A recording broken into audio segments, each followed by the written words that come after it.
আজি হৈছে ৩ ডিচেম্বৰ। আজিৰ সন্ধিয়াৰ কেইটামান খবৰ আপোনালোকলৈ লৈ আহিছোঁ। আপোনালোকে ভিডিঅ'টো শেষলৈকে চাব বুলি আশা কৰিছোঁ। আৰু এইখিনিতে আপোনালোকক এটা অনুৰোধ কৰিম, চেনেলটোলৈ যদি আপোনালোক নতুনকৈ আহিছে, চেনেলটো ছাবস্ক্ৰাইব কৰাৰ লগতে কাষতে থকা বেল আইকনটো প্ৰেছ কৰি অল কৰি থ'ব, যাতে নতুন এটা ভিডিঅ' দিয়াৰ লগে লগে আপোনালোকে আগতীয়াকৈ চাবলৈ পায়। প্ৰথমটো খবৰ হৈছে, আজি সৰুসজাইত গৃহ বিভাগত বৃহৎ নিযুক্তি তেনেদৰে সেইখিনি দিয়া হ'ল। মাননীয় মুখ্যমন্ত্ৰী মহোদয়ে প্ৰদান কৰিলে নিযুক্তি পত্ৰ। তো হয়, অসম আৰক্ষীত ৫,০০০তকৈ অধিক পদত তেনেদৰে সেইখিনি আজি নিযুক্তি দিয়া হৈছে। সেইখিনি তেওঁলোকক এপইণ্টমেণ্ট লেটাৰ দিয়া হৈছে আৰু মাননীয় মুখ্যমন্ত্ৰী মহোদয়ে প্ৰদান কৰিছে নিযুক্তি পত্ৰ। আৰু মাননীয় মুখ্যমন্ত্ৰী মহোদয়ে এইটোও জনাইছে যে আগন্তুক সময়তো নিযুক্তি প্ৰক্ৰিয়া চলি থাকিব। তো সকলোৱে যিসকলে তেনেদৰে নিযুক্তি পাইছে, সকলোকে শুভেচ্ছা থাকিল। তেওঁলোকৰ কৰ্ম ভালদৰে তেওঁলোকে কৰি যাওক। নেক্সটটো খবৰ হৈছে, পুলিচৰ কাম দুখীয়াৰ বিৰুদ্ধে লাঠি চলোৱা নহয়। পুলিচৰ কাম অপৰাধীৰ পিঠিত দাণ্ডা কোবোৱা। তো তেনেদৰে মাননীয় মুখ্যমন্ত্ৰী মহোদয়ে জনাইছে। হয়, পুলিচৰ কাম দুখীয়াৰ যি হয়, দুখীয়া দৰিদ্ৰ সীমাৰেখাৰ তলৰ মানুহ আছে তেওঁলোকৰ বিৰুদ্ধে লাঠি চলোৱা নহয়। পুলিচৰ কাম হৈছে অপৰাধীৰ পিঠিত দাণ্ডা চলোৱা। মাননীয় মুখ্যমন্ত্ৰী মহোদয়ে তেনেদৰে দিছে। নেক্সট খবৰ হৈছে, কংগ্ৰেছে নাটক কৰি থাকোঁতেই, হয়, কংগ্ৰেছে নাটক কৰি থাকোঁতেই কি হ'বগৈ, হাতত মাটিৰ পট্টা পাব চাহ শ্ৰমিকে। হয়, কংগ্ৰেছে নাটক কৰি থাকোঁতেই মাটিৰ পট্টা হাতত পাব আৰু তেওঁলোকে চাহ শ্ৰমিকসকলে মাননীয় মুখ্যমন্ত্ৰী মহোদয়ে তেনেদৰে সেইখিনি কৈছে। আকৌ নতুনকৈ বিজ্ঞাপন ওলাব ৫,০০০ পদত সেইখিনি, আৰু বহুত বেছি দিন নাই, ২-১ দিনৰ ভিতৰতে মাননীয় মুখ্যমন্ত্ৰী মহোদয়ে এইখিনি জানিবলৈ দিছে। আজি কৈছে সেইখিনি নিযুক্তি পত্ৰ বিতৰণৰ ক্ষেত্ৰত। তেতিয়া তেওঁলোকে সেইখিনি জনাইছে যে আকৌ ৫,০০০তকৈ অধিক নতুন পদৰ বিজ্ঞাপন ওলাব আৰু সকলোকে তেনেদৰে দৌৰি থাকিবৰ বাবে তেনেদৰে সেইখিনি জনাইছে। তো ভাল কথা, ভাল হ'ব সকলোৰে বাবে। নতুনকৈ আকৌ বিজ্ঞাপন ওলালে আকৌ বহুতো যুৱক যুৱতীয়ে তেনেদৰে সেইখিনি প্ৰস্তুতি চলাব, আকৌ নিযুক্তি তেনেদৰে লাভ কৰিব। নেক্সট খবৰ হৈছে, প্ৰত্যেক অৰুণোদয়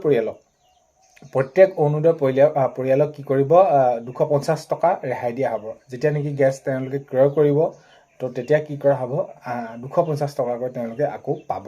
তো ছাবচিডি হিচাপে যিহেতু এতিয়া পায়, এতিয়া যিটো ভাৰত গেছৰ তাৰ উপৰি ২৫০ টকাকৈ আকৌ দিয়া হ'ব বুলি মাননীয় মুখ্যমন্ত্ৰী মহোদয়ে জানিবলৈ দিছে।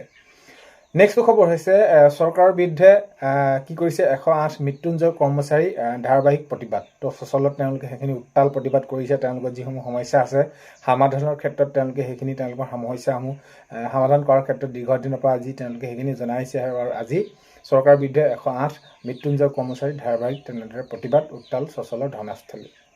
নেক্সটটো খবৰ হৈছে, আজি CID কাৰ্যালয়ত উপস্থিত IDFC বেংকৰ দুগৰাকী বিষয়া। তো আজি CID কাৰ্যালয়ত উপস্থিত IDFC বেংকৰ দুগৰাকী কাৰ্যালয়ত উপস্থিত হৈছে। তেওঁলোকে যিহেতু সিদ্ধাৰ্থ শৰ্মাৰ লগত তেওঁলোকৰ সেইখিনি অলপমান সম্পৰ্কীয় বুলি তেনেদৰে সেইখিনি কৈ পিনি তেওঁলোকৰ সেইখিনি উপস্থিত হৈছে। আজি CIDয়ে তেওঁ জুবিন গাৰ্গৰ মৃত্যুৰ সেইখিনি তদন্ত চলাই আছে। নেক্সট খবৰ হৈছে, লোকসভাৰ মজিয়াত জুবিন গাৰ্গৰ মৃত্যুৰ ন্যায় বিচাৰি সাংসদ গৌৰৱ গগৈয়ে দাবী সেইখিনি কৰিছে। আৰু লোকসভাৰ মজিয়াত জুবিন গাৰ্গৰ মৃত্যুৰ ন্যায় বিচাৰিলে সাংসদ গৌৰৱ গগৈ ডাঙৰীয়াই। নেক্সট খবৰ হৈছে, ৩,০০০ টকালৈ বৃদ্ধি হ'ব অৰুণোদয় আঁচনি। হয়, অৰুণোদয় আঁচনি যিসকলে এতিয়া পাই আহিছে তেওঁলোকৰ টকা ৩,০০০লৈ বৃদ্ধি হ'ব বুলি সেইখিনি মাননীয় মুখ্যমন্ত্ৰী মহোদয়ে আঙুলিয়াইছে অকণমান। তো বহুত এটা বেছি দিন নহয়, জানুৱাৰীৰ পৰা হয়তো সেইখিনি বৃদ্ধি হ'বলৈ আছে। ৩,০০০ নহ'লেতো কিবা এটা নহয় কিবা এটা হ'ব, মুঠৰ ৩,০০০ টকালৈ বৃদ্ধি হ'ব বুলি মাননীয় মুখ্যমন্ত্ৰী মহোদয়ে তেনেদৰে জানিবলৈ দিছে।